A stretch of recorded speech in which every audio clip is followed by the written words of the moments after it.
Saudara-saudari, selamat berjumpa.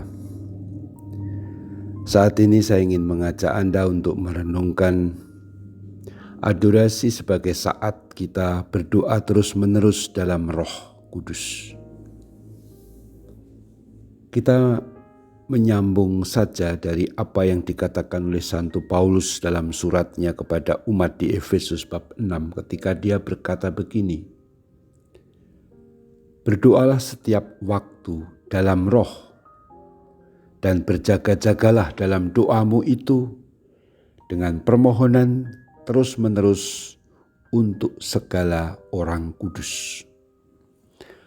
Berdoalah setiap waktu dalam roh berarti setiap saat kita perlu berdoa dalam roh. Dan berjaga-jaga dalam doa kita itu dengan permohonan yang terus-menerus untuk semua orang kudus.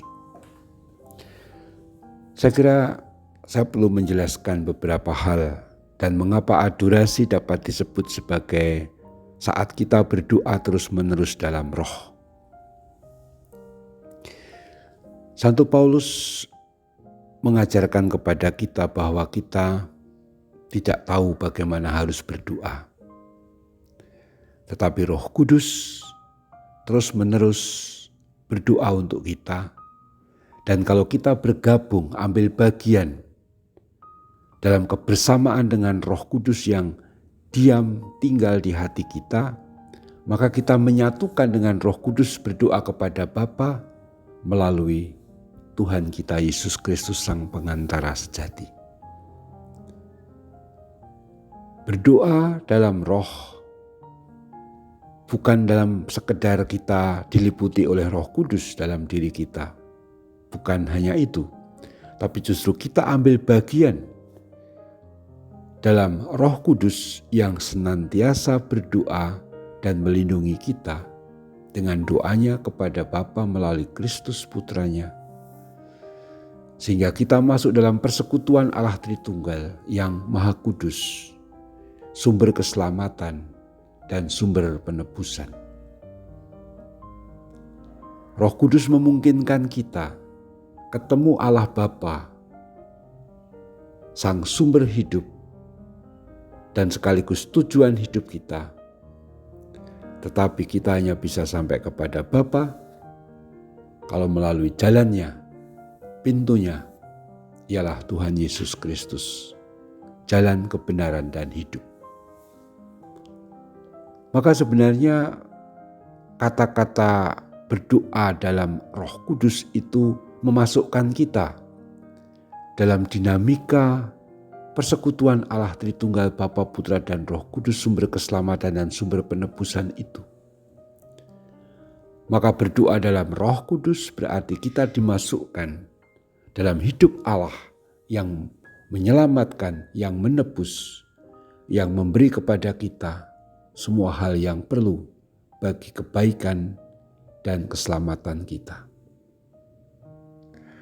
Kalau kita tidak berdoa dalam Roh Kudus, kita hanya berdoa menurut kemauan kita sendiri, menurut inisiatif dan perasaan kita sendiri yang bisa saja sangat egois dan sangat dangkal atau sangat terbatas wawasan kita.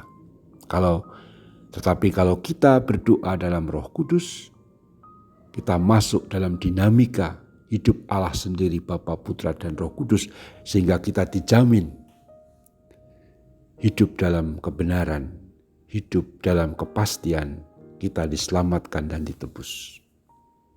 Ini poin pertama. Yang kedua, kita juga diundang untuk dalam doa kita itu mengajukan permohonan terus-menerus untuk semua orang kudus. Ini menunjukkan betapa orang yang suka berdoa tidak pernah berdoa untuk dirinya sendiri atau mungkin juga untuk kerabat keluarganya sendiri. Bahwa kita berdoa untuk diri kita, untuk keluarga kita yang paling dekat, orang-orang yang kita kasih, itu so pasti. Boleh, harus, dan silahkan. Itu memang sangat perlu dan baik. Dan bahwa itu pada ranking pertama tidak masalah. Tetapi jangan hanya itu saja. Kita mesti juga berdoa untuk semua orang kudus. Kata orang kudus di sini bukan dalam arti orang-orang yang suci hatinya, hidup moralnya baik tanpa dosa. Siapa? Ada di antara kita yang tanpa dosa. Kata orang kudus dalam kitab suci menunjuk orang-orang yang dikuduskan oleh Allah karena ambil bagian dalam Ekaristi. Ekaristi yang diterima dalam komuni adalah yang kudus, satu-satunya yang kudus, yaitu Tuhan. Dan kalau kita terima, kita menjadi ikut dikuduskan dan ikut disebut kudus. Maka kita semua kalau berdoa untuk semua orang kudus berarti berdoa untuk kesejahteraan gereja umat beriman di seluruh dunia, termasuk mereka yang sudah menghadap Allah di surga. Maksud saya lebih-lebih yang masih di api penyucian, yang pada bulan November ini kita doakan secara khusus, juga mesti masuk dalam doa-doa kita. Nah, adorasi menjadi doa yang terus-menerus dalam Roh Kudus. Karena adorasi bukan hanya dilihat saat kita beradorasi, tapi adorasi yang tanpa henti, yang berkelanjutan antara kita dan kemudian pengganti kita dalam doa adorasi di kapel. Kan mestinya kalau kapel adorasi abadi itu kan 24 jam. Maka kita semua yang saling bergiliran berdoa ini menjadikan adorasi terus-menerus sebagai sebuah doa kepada Allah Bapa melalui Kristus dalam Roh Kudus yang membuat kita itu senantiasa menghadirkan. Yang menghadirkan tentu saja adalah Roh Kudus sendiri, menghadirkan keselamatan bagi dunia, bagi orang-orang yang kita doakan. Maka berdoa adorasi juga mesti diingat bahwa kita hanyalah salah satu dari orang yang beradorasi. Dan kita juga saling melengkapi, saling menggandeng tangan satu sama lain ketika beradorasi.